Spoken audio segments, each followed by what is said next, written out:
अब बताऊंगा कि ऑपरेशन सिंदूर के बाद क्या हुआ, but let me say a few military things also, जिससे we understand the operation Sindoor better. तो इसमें मैं आपको 3 बातें बताना चाहूँगा मिलिट्री वाली। पहली बात, starting from the first war of Kashmir, जब लड़ाई हुई हिंदुस्तान पाकिस्तान की, एक सीज फायर लाइन बनी थी 1 जनवरी 49 को। उसके बाद हमने जंग लड़ी पाकिस्तान के साथ, 65 की लड़ी, 71 की लड़ी। See don't worry about Bangladesh, Bangladesh was a gone case for east Pakistan, for Pakistan, because east Pakistan जो था in any case was 1200 kilometers across India. There is no way they could have brought their operational logistics there for war. वो नहीं हो सकता था, वो तो जाना ही था। बट इम्पॉर्टेंट बात ये है, किसी भी जंग में हम वो मिलिट्री लाइन को ऑब्लिटरेट कर ही नहीं पाए। जो सीज फायर लाइन थी आज वो कायम है with a new name, line of control. तो हमें क्या करना चाहिए था? हमें ये करना चाहिए था कि 1990 में जब प्रॉब्लम शुरू हुई कश्मीर की, जब पाकिस्तान ने प्रॉक्सी वॉर अपनी शुरू करी, हमको अपनी कन्वेंशनल कैपेबिलिटी बनानी चाहिए थी। अगर हम अपनी कन्वेंशनल वॉर कैपेबिलिटी बढ़ाते, that would have deterred Pakistan. हमने वो नहीं किया 35 साल। तो एक जो मिलिट्री इशू था प्रॉक्सी वॉर का, proxy war is a military issue, जिसको आपको मिलिट्री मीन से खत्म करना था by building a capability that would deter Pakistan और tell Pakistan that look there will be a problem if you continue with what you are doing. We never did that. Now with the coming off the Modi government, obviously it has been elevated to a higher level. तो ये हमने कर दिया एक। तो अब मैं थोड़ा सा पॉज करके वापस जाता हूँ, आपको एक बहुत इंपॉर्टेंट बात बतानी भूल गया हूँ, वो बहुत ज़रूरी है। वो बात ये है कि 5 अगस्त 2019 को हमने 370 हटाया, बिना सोचे समझे कि इसका सिक्योरिटी इम्प्लीकेशन क्या है, वो मैं आपको बताना चाहता हूँ। हुआ क्या कि 6 अगस्त को पार्लियामेंट में union home minister Amit Shah ने कहा कि we will be making now the state of Jammu and Kashmir into 2 union territories. उसमें पाकिस्तान ऑक्यूपाइड कश्मीर और गिलगित बल्टिस्तान हिस्सा होगा, union territory of Jammu and Kashmir, Aksai Chin हिस्सा होगा लद्दाख यूनियन टेरिटरी की, लद्दाख की। The same day Chinese rejected that, they protested, they said Aksai Chin is with us, it was always with us, you can't show it on your maps, new maps as part of the Ladakh union territory. 11 अगस्त को 2019 Jaishankar, as the External Affairs Minister, he travelled to China to meet up with his counterpart Wang Yi to explain to him that look, we have made the maps, but it does not change our position on the ground as far as line of actual control is concerned. China rejected that suggestion.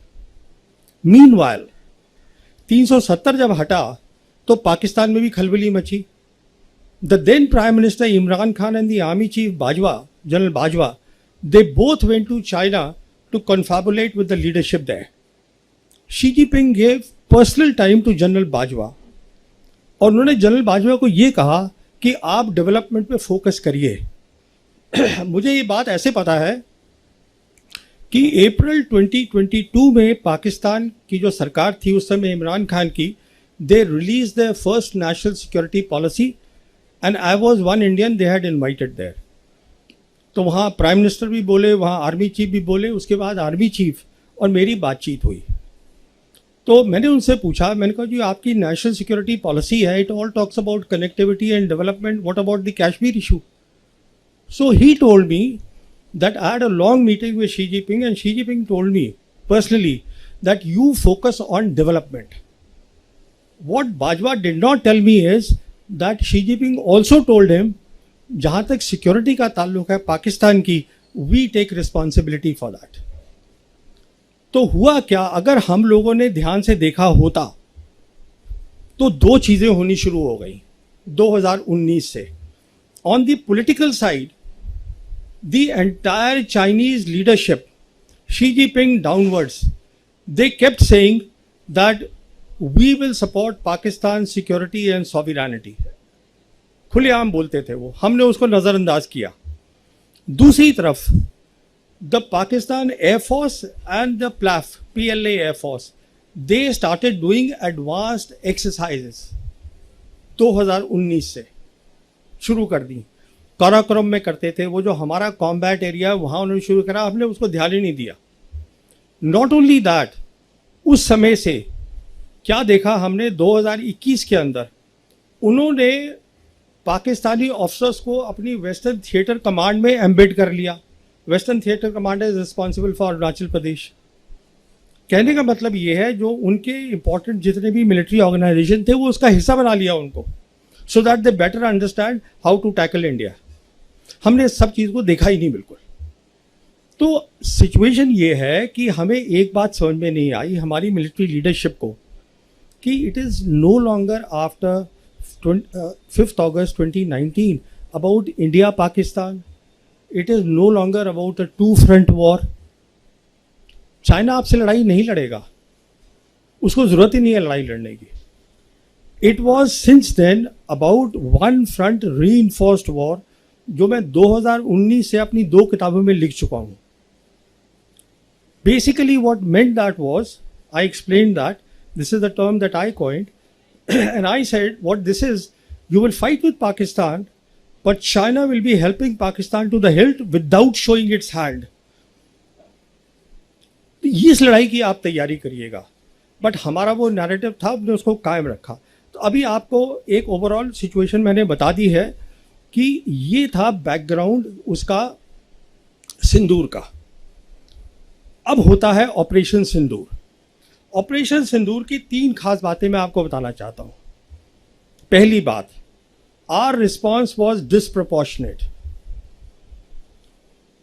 एक terror attack हुआ, हमने उसको जवाब दिया with a conventional war, that too at the highest level. Hindustan और पाकिस्तान के बीच में the 2 air forces will lead the war period.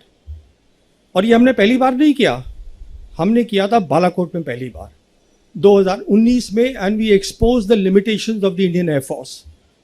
मिसाल के तौर पर हमने बालाकोट में हमारी एयरफोर्स ने ऑपरेशन बंदर करा, चुपके से जाकर वी कॉट देम अनअवेयर, उनके रडार्स बंद थे, we cross the their air space और हम अपना BVR छोड़कर आ गए। Next morning they retorted, they came back to us with a response which is what they call the Operation Swift Retort। याद होगा आप लोगों को, दिन के टाइम उन्होंने किया। और उनका फोकस क्या था?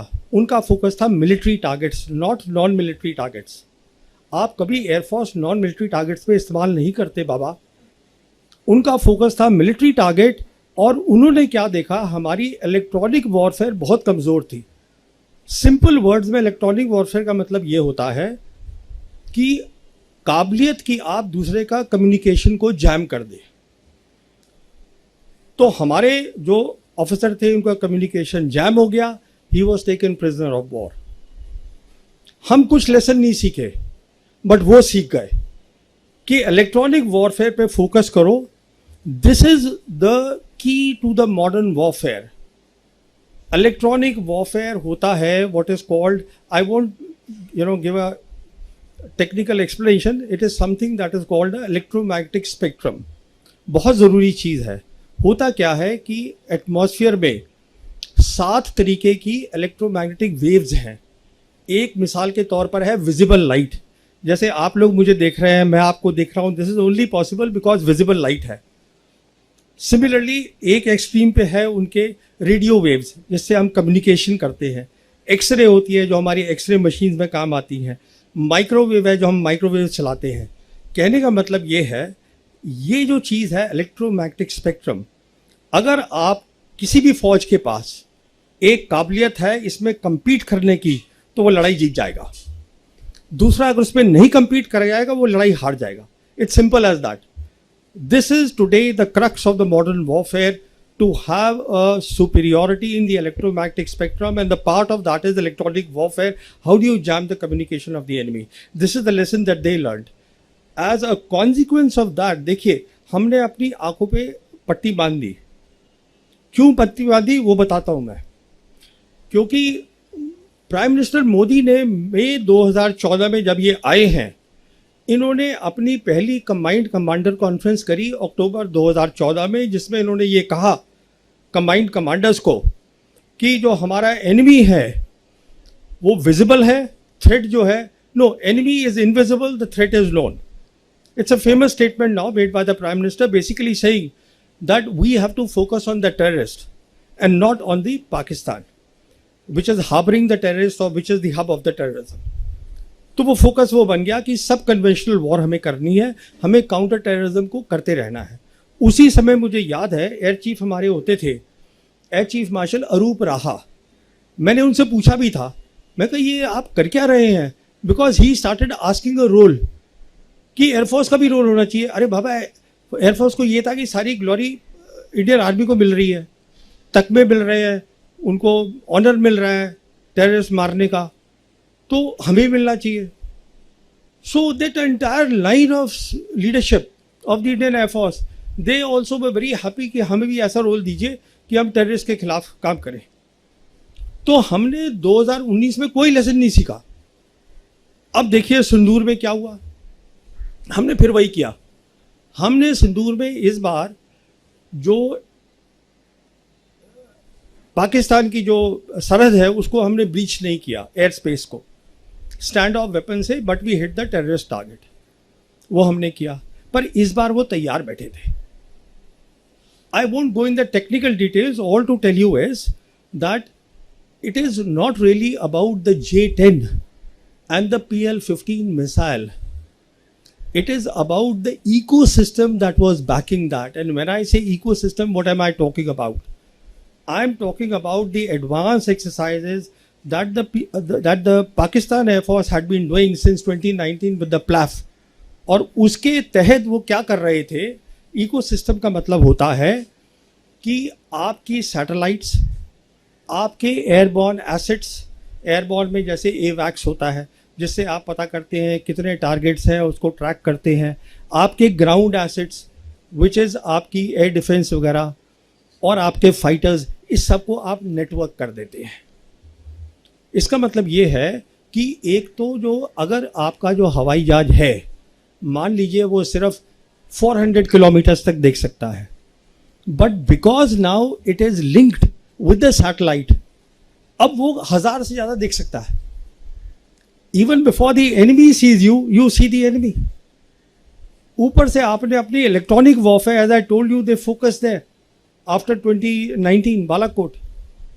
तो जब उन्होंने मिसाइल फायर करी है, एक तो हमको पता नहीं चला कि मिसाइल फायर हुई है, और दूसरा क्या हुआ है कि हमारा जो सिस्टम था रफाल का, उसमें ये काबिलियत नहीं थी कि उसमें हम आइसा रेडार बोलते हैं जो PL-15 में है, वो काफ़ी पावरफुल था, उसने उसको जैम कर दिया. तो जो हमारा पायलट था उसको पता ही नहीं चला कि मिसाइल ने मुझे लॉक कर लिया है. एक बार मिसाइल लॉक कर देती है और आप उसको नहीं हटा सकते हैं, डिफ्यूज कर सकते हैं, इट विल गेट यू. तो what I am saying is that it is one part, buying the fighters, buying the PL, the missiles. The key thing is आपको इसमें बहुत ट्रेनिंग करनी पड़ती है. अभी जैसे हमारे यहाँ फोकस होता है कि आप फाइटर खरीद लीजिए साहब, रफाल ले लीजिए, अरे उससे कुछ नहीं होगा. इसलिए नहीं होगा क्योंकि अब वो वक्त चला गया जब डॉग फाइट्स हुआ करती थी कि एक हवाई जहाज दूसरे से भिड़ गया.